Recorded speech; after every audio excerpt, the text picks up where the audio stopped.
Nikki Spetsaris, and she's going to talk about the ESPN Plus documentary Full Court Press. Nikki, thanks for stopping by. How are you?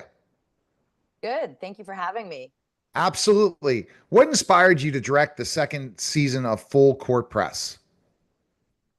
I mean, why wouldn't you want to? I have been waiting for these, women's sports documentary series to really take off for most of my career. So now that these are happening, I jumped at the chance to be a part of it. And, you know, three production companies are behind this. They're all very supportive. So I feel like we had all the resources to make a great show. Oh, absolutely. How did you choose which athletes to feature this season? It's really hard because obviously there's just so many talented athletes and good stories out there. I think that we did try to choose programs from across the country, different styles of coaching. All three of these women are at different stages in their college careers and they have very different personalities off the court. So I think we just wanted a good mix and hopefully, I think that people will tune in and they'll kind of have a favorite to root for. And yeah, having just a mix of personalities and locations seemed to help that attract to more people.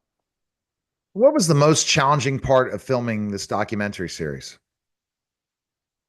Yeah, I think that, we all come in with a lot of big creative ideas. And then with documentary work, especially with sports that are so consuming, you end up having to pivot and change the plan all the time. I think some added layers of that is following college aged athletes. They have school, they have sports, now they have different NIL deals. They also have their, family and personal obligations. So just scheduling the actual logistics is the hardest part.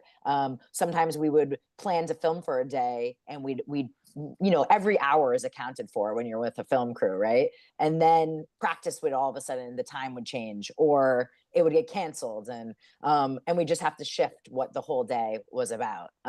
So yeah, just kind of rolling with it and being open to what these athletes are naturally doing and not trying to kind of force anything too much.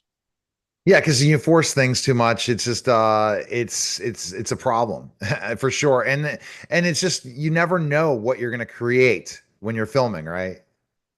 Yeah, I think you go in with ideas of who these characters are and kind of some big storylines, but then you have to let it guide you. And I think the most interesting one was Flage Johnson is very busy. I mean, all of these women are, but Flage has, more NIL deals than almost any other athlete. And we just knew when we would end up in Baton Rouge that we'd have to like throw the plan out the window. And that was part of the fun of it, but also, you got to have the right people on your team that will just kind of roll with it. And yeah, the fact that we did that, Flage opened up to us and trusted us because we were kind of like on her timeline. And her timeline, you just never know. And it's amazing what how big college women's basketball has become. Yeah, it's really exciting. I think that obviously last year was a breakout year, and I think a lot of people had questions if this season could sustain that momentum. And I think, obviously it has. More people have tuned in. They're still getting high ratings. People are talking about women's hoops, and hopefully a show like this just keeps moving the needle forward. I mean, think about the NBA and Bird and Magic, and now see what's happened with the WNBA, how it's really just exploded the sport altogether for women. Yeah, I think it's super exciting, and I think that for me, it's a long time coming, right? But I just think the more stories that are told and the more, primetime games, the more the spotlight shines on women's hoops, the more people will just become fans. Well, the way things have changed, Nikki, is before it used to be, okay, we only broadcast to one channel, one group of people, and that's all we focus our marketing intention to. Now there's so many people have communities, and these communities build this gigantic ecosystem. And this is what's happening with women's college hoops and WNBA. Is this a different community that doesn't watch other sports but only stays into women's hoops? Do you agree with me on that? Yeah, yeah, I think it's funny because I feel like the more I've been out and about in different parts of the country filming this show, you just talk to people, right? That's my nature. And there's a lot of fans that you would anticipate, like just former female athletes like myself. But I talk to a lot of men who are like, oh my God, it's so exciting. They're so physical. They pass the strap, and it's just so funny how many men tune in thinking they might not enjoy it, and then they get hooked. And then I do think hopefully there's this new crop of boys and girls that are just, it won't be weird for them. They'll just be women's hoops No, fans exactly. from a young age. They have an opportunity not just to get a college scholarship, but make money. I mean, that just adds a new profession to the game of college hoops. And what are your thoughts again on the NIL deals and stuff? Do you think it's a long time coming for athletes in college?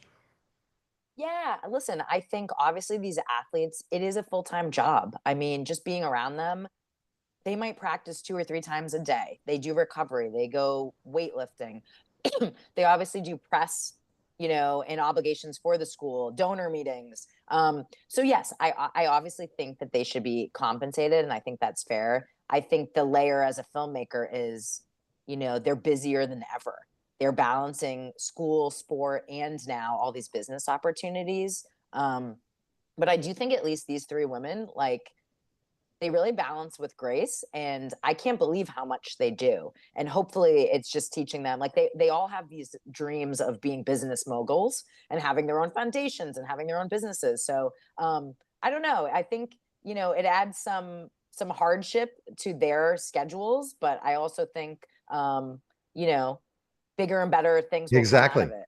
It's all about brand. And if people understand, like, even if you're just a successful top college athlete, if you take that to the professional world because you didn't get to play, but probably they would play in overseas, but after that time, that brand will create a career that they never thought they could come up with, and this is the opportunities that brand brings. Once you have a brand, it's difficult to not have opportunities. That's the thing. I have conversations with the athletes all the time saying, do you know how much powerful your brand is? And, they're trying to carve new careers. I said, this is an opportunity. Just take it the same way you do athletics into the professional entrepreneur world. And it's a lot of fun. You just got to Oh, it's really, been really cool. Mhm. Yeah, no, just watching, when I wasn't on the road, when I was just watching March Madness games from home or the hotel, I mean, every other commercial was Flage was a lot of them, but Yeah, these big women's college hoop stars. I mean, we're talking, Powerade and Nike and right. Red Bull, and Kiki has the first Skechers deal, and like they're just, yeah, the brands. This is kind of the start of it, right? Right. And then they need to study. And then also the people around them need to study Michael Jordan, study Magic Johnson, study some of the people, all the brands. They kept that brand going forever to creating Mm-hmm. this next level. It's all about an evolution. And hopefully the people around them see that evolution. I had a conversation with a sports agent who said basically to me, hey, Neil, that's the big thing is we have to get to parents early so that they get the right advice because they're going to make a lot of money. Mm-hmm. However, what are they going to do with that money? And how are they going to invest it and then have a great career after sports? That's the big thing that is a challenge that everyone has to go with when an opportunity comes your way. Where can people check out the documentary? I can't wait to watch it. It's on ESPN Plus. How can we catch up? Yep. 2 episodes are on ESPN Plus already and Hulu, and then 2 more episodes air Sunday on ESPN2, and then we'll be on ESPN Plus immediately following. All right, fantastic. I love it. Thanks again for stopping by. I appreciate it. Thank you. You're listening and watching